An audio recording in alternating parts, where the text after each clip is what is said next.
Darwin Platform Group of Companies is one of the fastest growing diversified Indian conglomerates with global footprints. It is setting up offices globally and tying up with companies across the globe from multiple sectors.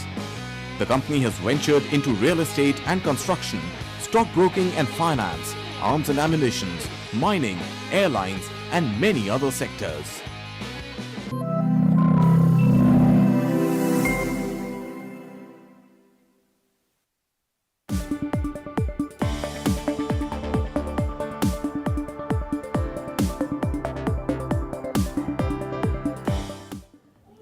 Good afternoon, ladies and gentlemen. Welcome to our special edition of Market Masters, where you get to meet the finest brains that manage money on Dalal Street. Our guest today is a brilliant fund manager with a very calm investing mind that navigates volatility with as much ease as he does with momentum. Ladies and gentlemen, please welcome Mr. Mahesh Patil. He's the Chief Investment Officer at Aditya Birla Sun Life Asset Management Company, and he overlooks 3,32,000 crore rupees across a variety of debt and equity schemes. Good afternoon to you, Mahesh ji. What a pleasure to host you. Shall this side, and I have my colleague Sakshi Batra with me. Good afternoon, sir. Let me just give a very brief background of Mr. Patil. Over the last 19 years, almost 2 decades, Mr. Patil has worked with Aditya Birla Sun Life Asset Management Company in various capacities. At the moment, he is the Chief Investment Officer. Before ABSL, Mr. Patil was working with various brokerages such as Motilal Oswal Securities and Parag Parikh Advisory Services. He's had a stint with the Reliance Group as also with the Tatas, and he started his career in 1989 as a computer engineer with a company called CMC Limited, which was later taken over by TCS. Mr. Patil, with that background in mind, a very warm welcome once again. We'll do the complete drill down of the Indian macro and the stock markets today, and we'll start with the very basic stuff. How do you think are Indian equities placed against the background of a very strong GDP growth as also an uptick in GST tax collections? India seems to be an island of safety. How do you see the next 18 to 24 months as far as Indian markets are concerned, sir? Yeah, great.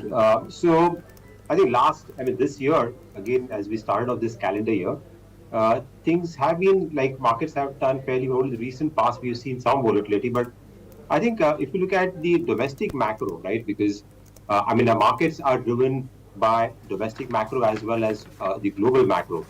So on the domestic macro side, I think things have been fairly better. In fact, GDP growth numbers, if you look at, right, they have actually surprised us on the positive side, and we've seen an upgrade to the GDP growth numbers, both for this fiscal year, okay, which will complete, right? Okay, we are tracking much higher than what we expected.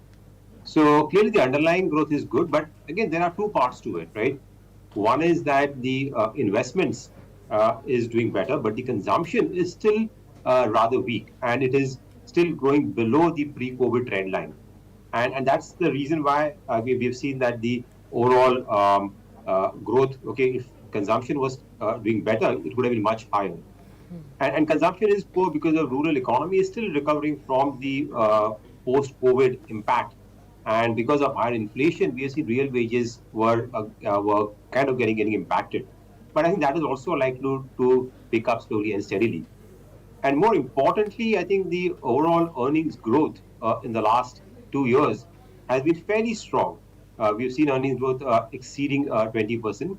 And while going forward, we expect the growth to slightly moderate down because your top line growth, okay, is like to be in the last quarter. What we've seen is been much slower because of inflation has been lower. So the nominal growth has been much lower.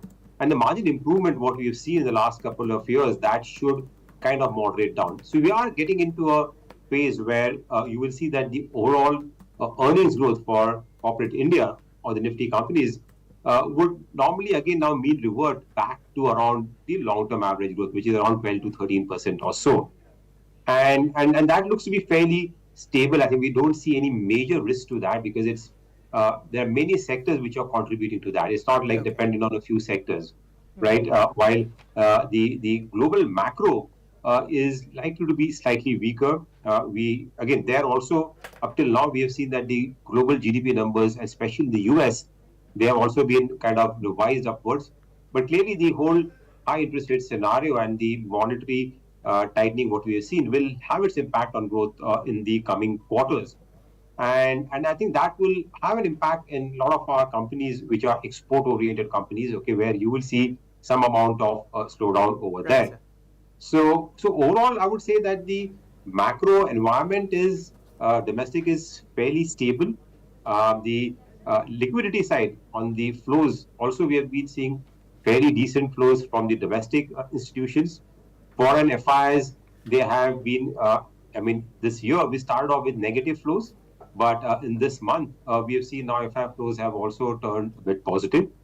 Obviously, in the short term, I think India would probably be competing with China, right? Because we've seen Chinese market has underperformed significantly, and there could be a short-term trade of money moving into China. But structurally, we expect the foreign flows to continue to come into India because India remains a large economy which will likely to grow at a reasonable pace. You will find very few economies which will be growing at the pace which India would do. And Yes. and structurally, we believe that India's growth rate is much more sustainable for a longer period of time Right. because because the ingredients okay for sustaining that growth are already in place. The Right. reforms what we did the last 8 years, I think, would have laid the foundation for that, and that's the reason why I think the long term story for India remains fairly strong. And Absolutely. valuations are slightly above the long-term average. We've seen because of the money flow which came in. Okay, there is some moderation, but again, we think that for the Nifty and the large cap space, I think the valuation are not that expensive. They're only slightly above the long-term average. So one can expect the market returns going forward. Okay, assuming there is no PE re-rating, to be probably in line with the earnings growth traction what you would see in the coming years.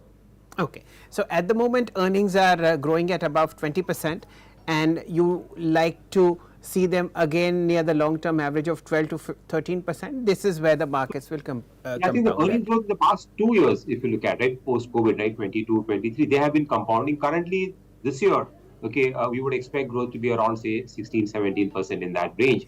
But I think going forward, next fiscal year, and over the next 2, 3 years, we think it should probably be slightly above your nominal GDP growth, Fine. which will, Okay. your nominal GDP growth will be somewhere around 11% or so, is Yeah. what one expect. Fine, sir. Let me just start this conversation by addressing the elephant in the room, which is the stress tests that were mandated by the sector regulator to get a sense of how strong this rally or how big this bubble was in the mid cap and the small cap space. One, how has Aditya Birla Sun Life Asset Management Company fared? And two, what do you think about how small caps and mid caps are now, given that the main indices and lots of stocks have corrected fairly sharply over the last 2 weeks? Yes, so I think last year was characterized by not only the market doing well, but within that, we saw that there were large macro trends which play out. We saw a few sectors, right, themes being disproportionately outperforming the benchmark.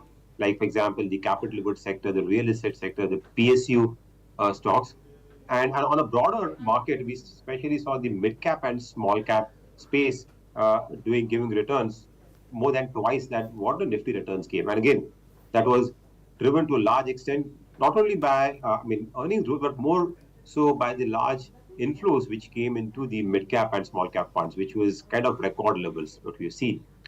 And as a result, what we've seen is that if you look at it in the last 2 years or last 3 years, the returns on the mid cap and small cap space, if you dissect that, then almost 50% of that would have come in from earnings growth. Your earnings growth also has been fairly strong, but say 50% would have been coming in because of the re-rating, the P re-rating or multiples. That means the stocks have become more expensive.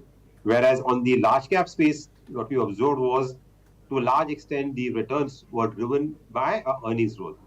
So clearly, I think there was some amount of over exuberance, okay, which was there in the mid cap and small cap sector, and that's what the regulator was getting slightly worried whether we are seeing some kind of more money coming in than what this category can actually digest, and that's why they talked about the stress test being done by the AMCs and also coming out with various parameters about the portfolio, right?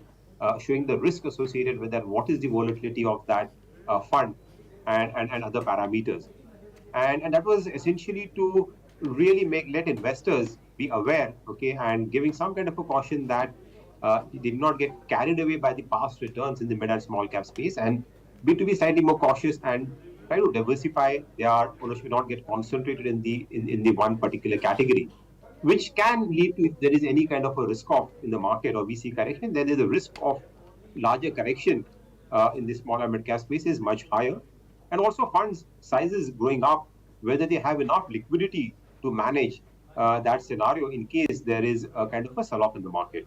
And that's the kind of genesis of this stress testing results, where you need to disclose what is the amount of a portfolio, okay, you can liquidate, right, over the next, say, 10 days or over the next 15 days, right? So that is where, from our perspective, Aditya Birla Sun Life AMC, our mid-cap or small-cap funds, I think we have managed these funds in terms of risk framework or liquidity-wise very, very finely, very, very sharply. I mean, our size also is not as big as some of the funds in this category, which have become really huge. And we've always maintained a more diversified portfolio, right? We would never see any concentration risk in our funds. So as a result of that, I think if you look at the outcome of the stress testing results for a small cap fund or a mid cap fund, we would probably be lower than the median. So which means that our liquidity profile of our funds is much better to handle any kind of a shocks in the marketplace. Mr. Patil, very good afternoon to you. You know, on this investing in mid and small cap space, I've got a question from our viewers and I'd like to put that across to you. From New Delhi, we've got this question from Deepak Kumar. He wants to know from you that I was sitting on good profits in small caps, but now they are correcting. Should I book those profits and shift money to large caps? What would your advice be?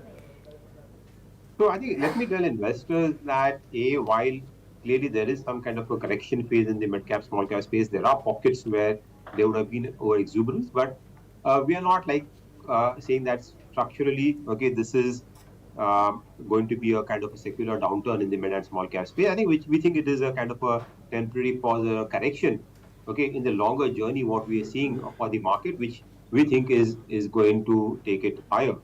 So, and again, mid and small cap companies, there are good companies, okay, which are doing well, where the earnings growth is strong, and in the Indian economy does well, you'll see a lot of mid cap and small cap exhibiting better earnings growth.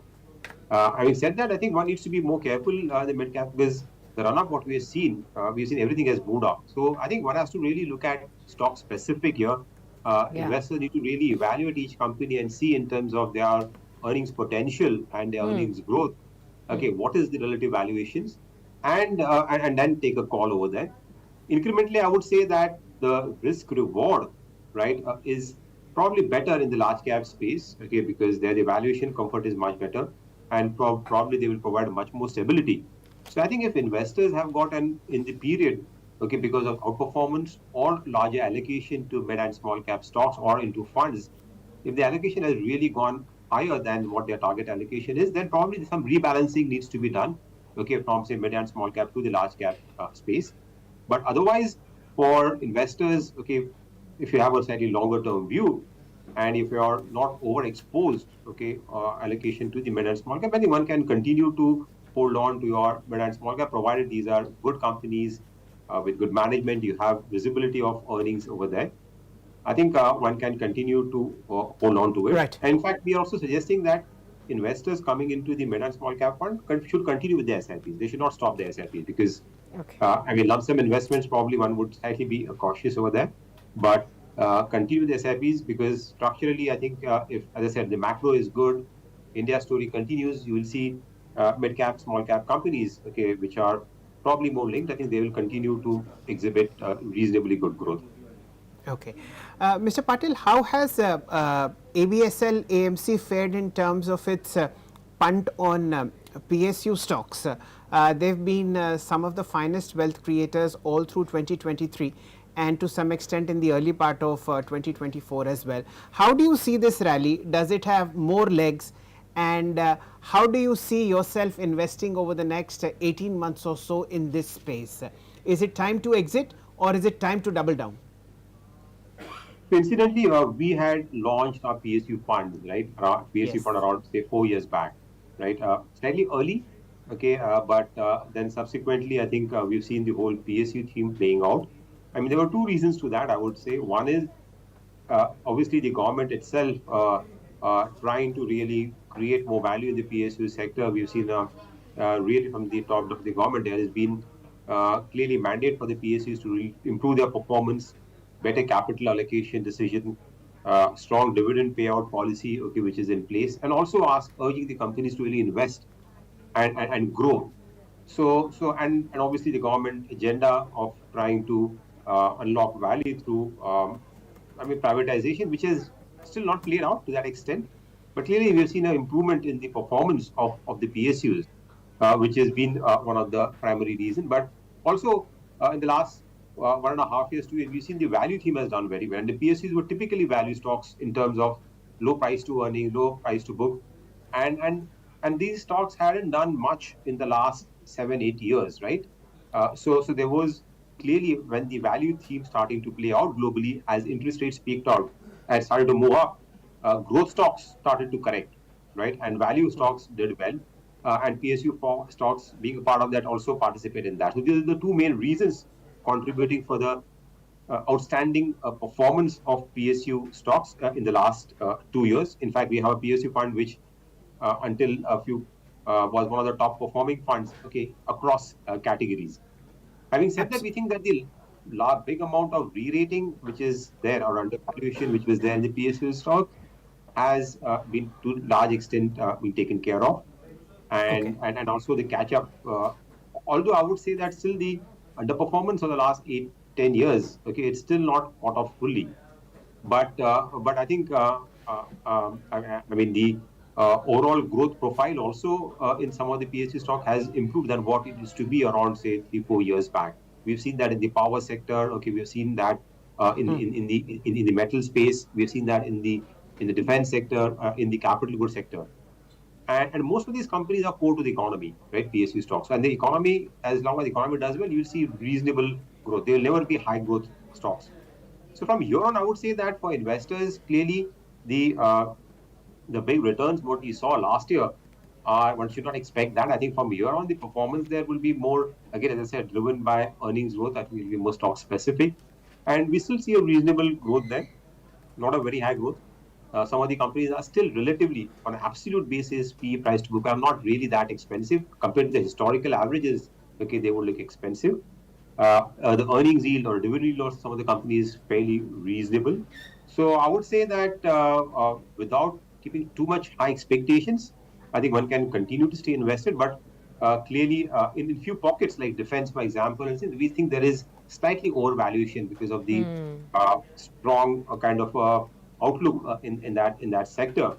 But by and large, I think we think that the stocks are kind of reasonably priced, okay, now, and one if you're okay with moderate returns with reasonable dividend yield and margin of safety, then I think PSUs can still be a part of your allocation. Again, one can continue to hold on to these funds, but incrementally, I would say that one need to diversify now because I think the larger re-rating story and this thing has kind of played out. Okay, I think in hindsight, it was the perfect time to launch the PSU Equity Fund by Birla Sun Life in 2019, Sakshi. Mr. Patil manages 3,300 crores under this umbrella. And hold your heart and breath, the 3-year CAGR on this fund has been 40%. So kudos to you. You really sort of rode this fantastic rally, and from now on it's moderate to decent returns at this level. Mr. Patil, let's now get down to your biggest flagship fund, of which you have been at helm over the last 18 years, which is the Birla Sun Life Frontline Equity Fund. About 26,000 crore rupees is what Mr. Patil manages here. And again, the fund was in somewhere in the late part of 2002. So we have a 22-year history of this fund, and now please hold your breath. If you had invested 1 lakh rupees in this fund right in the beginning of the month when it started, that amount had been 43 lakhs, and if you had put in a simple SIP of 10,000 rupees each, those 25 lakh rupees today would have been 2 crore rupees. So again, a fantastic performance coming in from Aditya Birla Sun Life Frontline Equity Fund. If we look at this one, Mr. Patil, you are very heavily in favor of banking. As far as financials are concerned, you are overweight there compared with category average as well. How do you think private sector financials are going to pan out over the next 18 months or so? Your two top picks in this fund are, of course, HDFC Bank and ICICI Bank. Yeah, so I think you're right. I think this fund has got a very long track record and pretty long record of consistency. But see, banking sector, while it looks high, it's compared to the benchmark, we are currently neutral. So we have over the last 1 year reduced our banking and financial services exposure a bit. We'll be probably just in line or slightly above the category average. And the banking sector, if you look at, it's been two parts to it. One is the PSU banks and the private banks. PSU banks have done very well last year, in fact, outperforming the private banks on the back of the strong credit growth, but more importantly, the fact that they have seen decent margin expansion because of the rising interest rate scenario. And more importantly, the NPAs, right, have come down significantly. We are going through currently a cycle where the NPA cycle is very benign, and that's benefit the PSU banks. So we have also played the PSU banks in the early stages of rally. Okay, in our funds you would have seen that, but private banks have not done as well. Okay, while the performance has been steady, but I think there is some amount of pressure there because of foreign selling, which we have seen in some of the large banks, right, which has been there. So I think going forward, we believe that the private sector banks, the biggest challenge for them is the deposit mobilization. While credit growth has been strong, the loan to deposit ratio for the private banks is slightly on the higher side. And in the current scenario where there is tight liquidity conditions, I think there is some struggle to grow your deposit side. And that's where I think the banks are facing a challenge. I think, but banks with a good liability franchise, I think will do well in this current environment. And we think that the banks now, private banks, are reasonably priced, right, compared to their historical. That's one pocket of the market where the valuations are not really stretched, is what we think. And in the broader economic growth, I think will continue. While up till now it has been driven by your retail credit growth. Corporate side, I think, which has been fairly weak, is we expect that to pick up slowly as the capex cycle starts to move up. So I would say we are fairly constructive, okay, on the banking and financial services sector going forward from here. I think the big rally in the PSU banks and the re-rating is now probably done. They might still continue to do it for the next one or couple of, at least next 1 year, because we don't see any meaningful increase in the NPAs. But over a longer term, we think that private sector banks are much better placed, okay, in terms of technology, in terms of products, to be able to continue to gain market share. So incrementally, I think our larger bets will be on the private sector banks compared to the PSU banks. Okay, point taken right there, sir. We'll take some more questions from our viewers with you now. From New Delhi, Preetham wants to know from you, sir, that which are the sectors that you believe are poised to move up post the elections, and are there any sectors that you would advise investors to start building positions even before the elections? Yeah, so I think clearly, I think the sector where we are seeing good traction, or at least the outlook there to be better over the coming years. One is, and the broad theme, two or three themes, which we like. One is the investment theme. Clearly, the whole manufacturing, the focus on domestic manufacturing, and the pickup in the investment cycle, we think that's likely to continue. Private sector capex also, we think post elections that can gain some traction because the ingredients are in place, right, in terms of strong balance sheets of the banks to be able to lend. Corporates have delevered significantly in the last 3-4 years, especially post-COVID. So they are in a position to now reinvest. The capacity utilization levels are now hitting for the country as a whole around 76-77%. So we think that is a space, okay, which will do well. So that includes industrials, power sector, right, and the infrastructure space, and that's the sector which looks promising. We are still not, well, stocks have run up quite a few in this space, but outlook-wise, we think we are still at the early stages of the recovery in that space.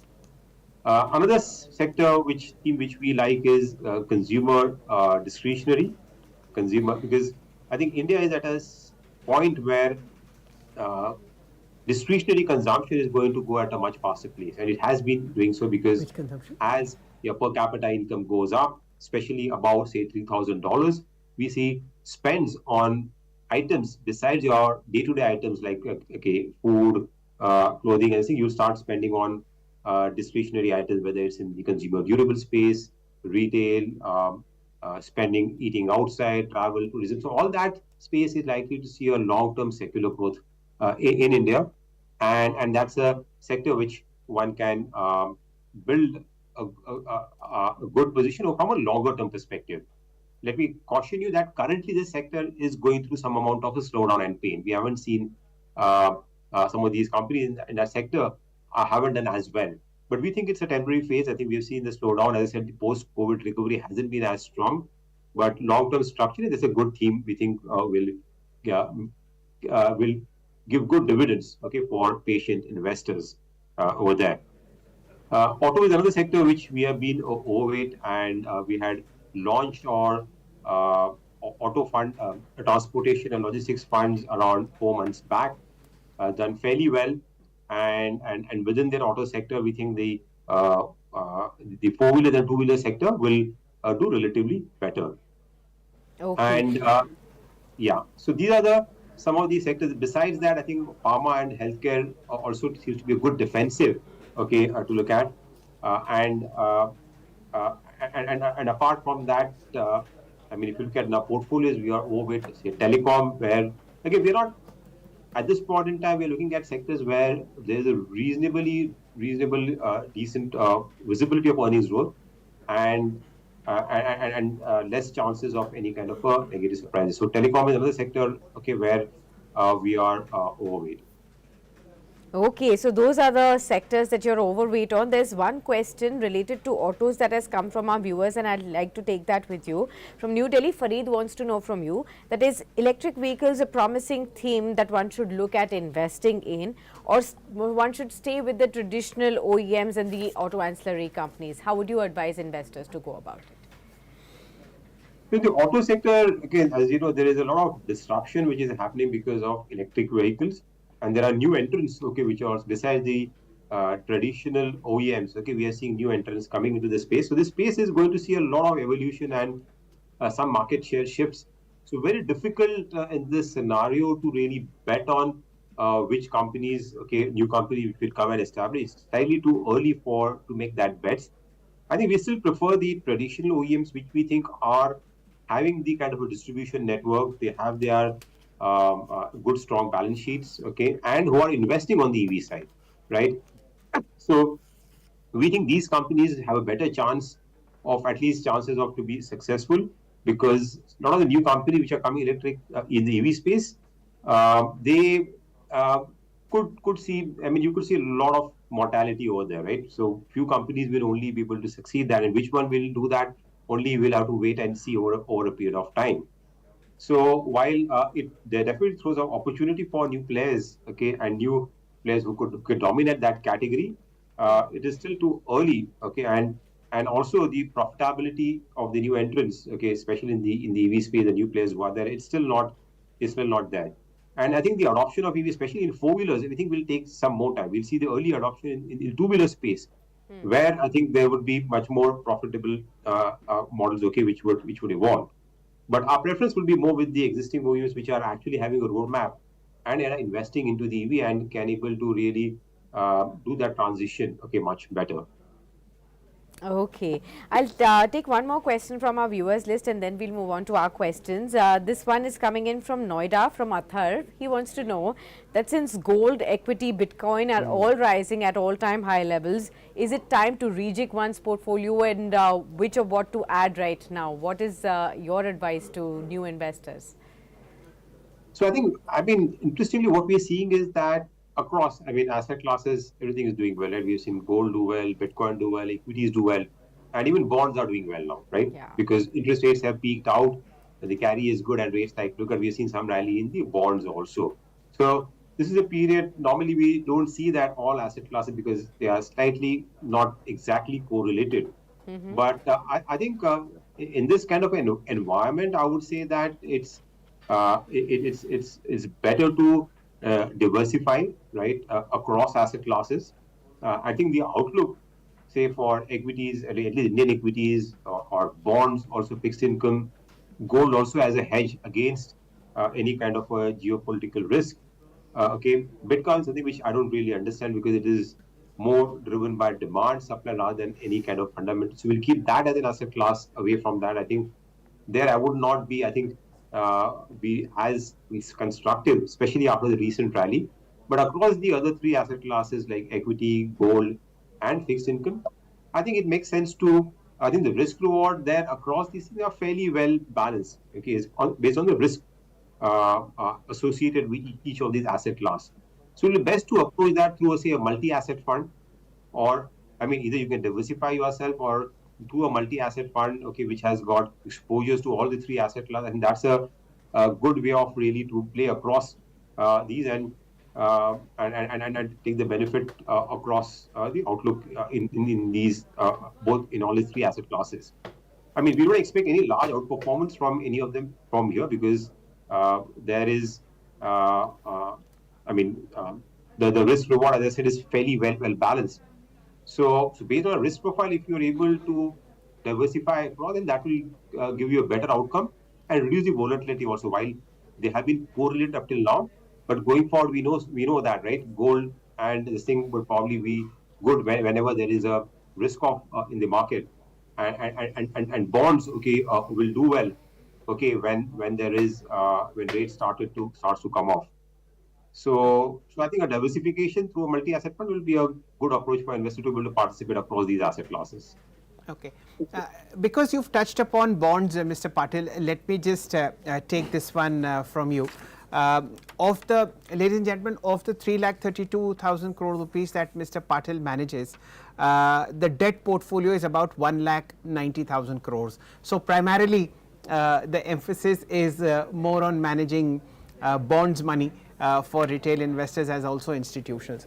Mr. Patil, we will be seeing India's sovereign bonds getting into the JP Morgan index this year, and this is just the beginning of probably a very, very long and large cycle of global interest coming into Indian bonds. How do you see this panning out over the next 2 years or so, and what would be your view on the 10-year yield as far as its output is concerned by December 2024? In effect, where are interest rates headed? Yes, I think interest rates again are a function of about inflation, right? How inflation behaves, because that's how central banks use interest rates or the policy rates to really tame down inflation. The good news is that inflation is now moderate now, especially the core inflation. So the core inflation, if you look at in India as well in the US, is clearly now heading down and it's within control. We see these bouts of increase because of food inflation, but we think the inflation would be probably reaching its target, like in India, RBI target of 4% by the end of this calendar year, somewhere, not exactly, but slightly around that level. And we think that the policymakers will start to cut interest rates, and India will not be in a hurry, right? Will probably follow it. We'll see the US first start to cut interest rates sometime in the latter part of this calendar year. We expect rate cuts to only happen in the next calendar year, early part of the next calendar year. And we don't expect a very large, we'll see in India, it will be most slightly a shallower rate cut cycle, but clearly the bonds rates have peaked out, right? And with inflation remaining under control, we think there's a good probability of rate cuts down the line. So in this scenario, okay, okay, we would expect that the bond yields, okay, should start to come down. Obviously, the other factor, okay, which drive is the demand supply, right? So on the demand side, we see the, as you rightly said, the India's inclusion in the JP Morgan Global Bond Index is expected to see a inflow of around, say, and also with other indices also coming in, more than $30 billion. We already seen some pre-positioning and some inflows in the last year till date into the fixed income side from the foreign investors, and that is going to be supportive for bond yields to come down. Also, the government is also in a fiscal consolidation path. We've seen the fiscal deficit. Okay, this time the government chose to bring it down and also further bring it down to around 4%. So the pressure on the bonds, right, on the government side, I think will be slightly lower. So I think we expect some. I think the 10-year bond yield, which is slightly above 7%. Our view is that probably it will bottom out around 6.5% over the next 12 months or so. And in that context, investors putting money into the bond funds can expect not only the normal carry, but if you're taking duration risk, you can expect some amount of capital gain. So it's good time to slightly take some duration risk in portfolio, take advantage of the likely, likely correction in the bond yields. Okay, fair point, Mr. Patil. I just wanted to check with you how difficult is how difficult is it these days to find a quality mid cap or small cap or an undiscovered large cap, given that we've seen such a sharp rally across the board in all kinds of indices. So as an allocator of fresh capital, and that's coming into you with truckloads, how difficult has it become to allocate good capital in quality stocks? So I think while I think the good thing is that in India the market is fairly well broad based, right? Well diversified. There are various sectors. It's not like in some of the other markets we see that they are heavily dominated in a few sectors. The beauty of it in India is that there are a lot of smaller sectors which are there where the outlook is improving, or you could look at. I mean, you have to keep on, especially in the mid cap and small cap. It's all about hunting new ideas. You're right. Yes. Okay, in the large euphoria, there's very little pockets of undervaluation or underexplored, but that's the nature of it. We need to continue to meet companies and do a lot of groundwork, because valuation is about what the market knows. Right? We have to look at slightly beyond, right, currently what we see, and look at what are the trends, okay, which could emerge, and look at the bigger picture, right, where the scenario is going to be, say, not next 1 year, 2 year, but next 3 to 5 years. I think increasingly, I think we need to also take a slightly longer term view at these levels of market, right, to be able to look at which companies or businesses which will continue to surprise positively, or businesses which can disrupt or which can probably go faster than the industry rate. I think that's a kind of a continuous exercise, okay, which we keep on doing and assessing them, and look at which companies can potentially surprise, and where that's where the the potential returns or under the discovery, okay, of returns can happen going forward. So I think in the large cap sector, I would say that uh, the probability of finding ideas, okay, which are probably more reasonable, okay, compared to the outlook, I think is much better at this point in time. And there are like, for example, banks, if you look at it, they haven't done as much, right? While we have seen the earnings growth, so they're probably they haven't really been carried away, especially the large banks I'm talking about, right? Just to give an example, where the valuations would be somewhere near, or even larger banks, okay, it would be lower than the long-term average. So I think we need to look at these trade-offs, okay, where valuation probably is reasonable, where the earnings outlook can surprise us positively, and that's where the mispricing can be there, where that's where the outperformance can come in. Having said that, I think we are willing in this current market environment. I think we are willing to pay a higher premium for quality stocks. Or when I say quality stocks, means companies which have got reasonably good return on capital employed, good cash flows, and with the management quality, okay, is superior. Because in this market, I think we think that with the kind of exuberance what we have seen in the last year and money flow, if you're there in the weaker companies, okay, then the risk of that is much higher. I think quality companies, we think even if they correct because of whatever short term, I think they're likely to bounce back much faster, right? So I think this is the time to curtail your risk in your tail positions or the marginal positions and focus on better quality names, even if they're not cheap, right? They are reasonably priced, slightly expensive, because that would hold you in better state, okay, in case of market volatility. Okay.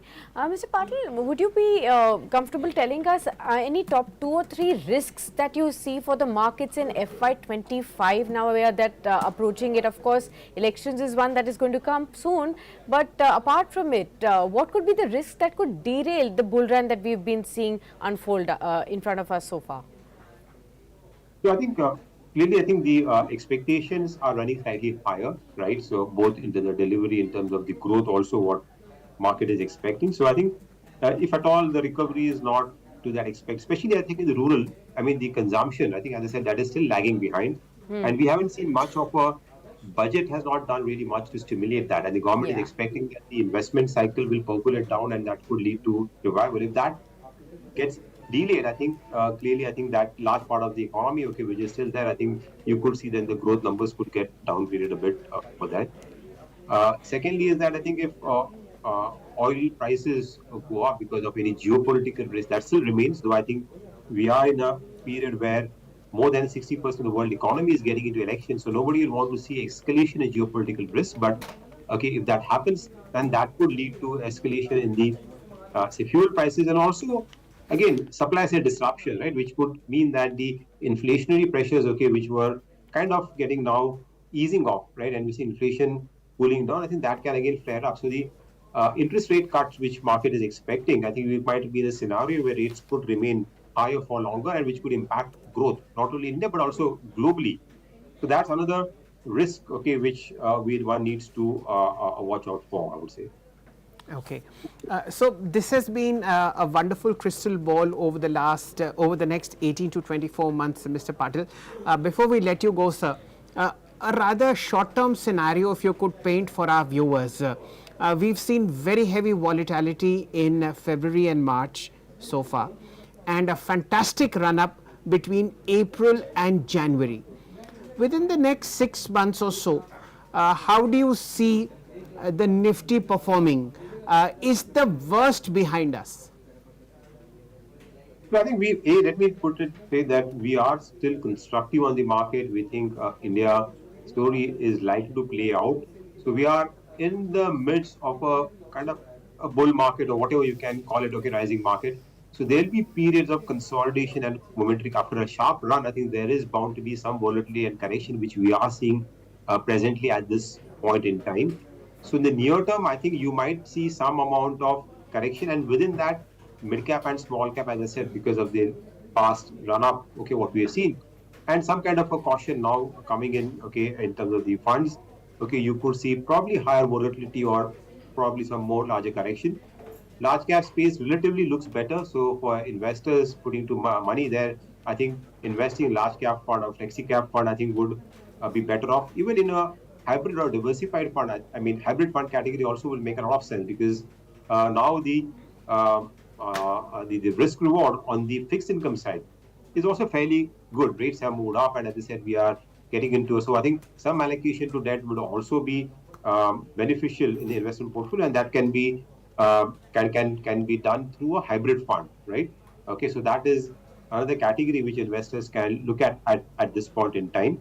And this is a market, okay, where you need to not chase, but to buy into the corrections. So the broader outlook, if it is positive, which we think, and the markets will over a medium term, long term, will scale new highs, then and these are periods, this near term, these are period of short term correction. I think this should be an opportunity for investors to really buy into this correction, again with a proper asset allocation mix, and also trying to correct the mid cap and small cap if there is an overexposure which is there, try to rebalance that a bit.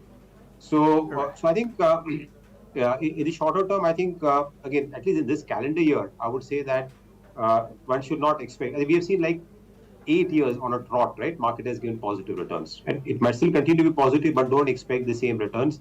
Keep your expectations levels moderate. I think market will continue. I think the way the economy is in India is shaping up, okay, the global landscape, I think that will mean that for long-term investors, even from here, there'll be reasonably good returns, right? Okay. And continue with the SIPs. I think don't stop that. And and don't chase momentum or risk at this point in time, right? This is the time to dial down risk, invest into funds or stock which are lesser risky, I think, rather than because if you chase risk and risk, I think the disappointments could be much larger, okay, in the current environment. Okay. With that wonderful and very precise advice to buy the dip and not chase momentum, rebalance your portfolios towards large caps, trim down mids and smalls if they are indeed overexposed. Ladies and gentlemen, this wonderful conversation with Mr. Mahesh Patil draws to a close. Thank you so much, sir. What a pleasure to have you and listen to you over the last 45 minutes. We hope that you will come back soon on Market Masters and that this wonderful rally that's panning out on Indian stock markets will get bigger, better, deeper, and of course more rewarding. Thank you so much. Thank you. Thank you, sir. That, ladies and gentlemen, was Mr. Mahesh Patil, the CIO of Aditya Birla Sun Life Asset Management Company. He has sounded a piece of caution as far as the most short to medium term outlook in the market is concerned. But given the robust nature of Indian macro, this rally is likely to continue in the long term, and that growth rate of that rally and the trajectory of the market will be in line or slightly higher than the long term earnings growth of corporate India. Thank you from our side for listening to this wonderful conversation. I hope you enjoyed it as much as we did. Thank you so much. Thank you.